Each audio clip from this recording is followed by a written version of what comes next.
नमस्कार मित्रांनो. आज आपण एक इम्पॉर्टंट टॉपिक जाणून घेऊया.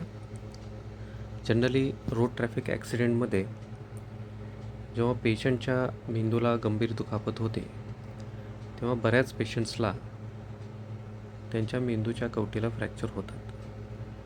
तर सगळ्याच पेशंटला ऑपरेशनची गरज असते का? तर याचे उत्तर आहे नाही.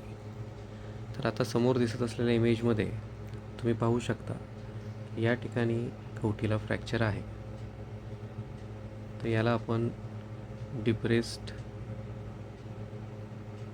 स्कल फ्रॅक्चर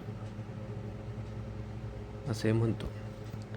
तर ज्या पेशंटचे फ्रॅक्चर्स किंवा त्याचे तुकडे 1 सेंटीमीटरपेक्षा आत मेंदूमध्ये घुसलेले नसतात किंवा अंतर्गत कुठली जखम किंवा रक्तस्राव करत नसतात, तर अशा केसेसमध्ये ऑपरेशनची गरज नसते.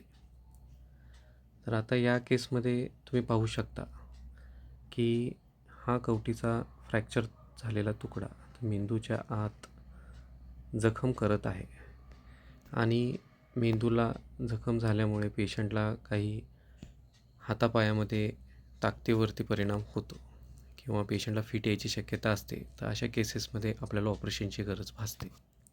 तर या पेशंटचे आम्ही ऑपरेशन केले आणि हा ऑपरेशननंतरचा स्कॅन तुम्ही पाहू शकता की ज्यामध्ये जो आतल्या साईडला मेंदूवर इजा करणारा तुकडा होता तो इलेवेट करून आपण पेशंटच्या इलेवेट करून तो बाहेरच्या मेंदूच्या अलाइनमेंटमध्ये फिक्स केलेला आहे.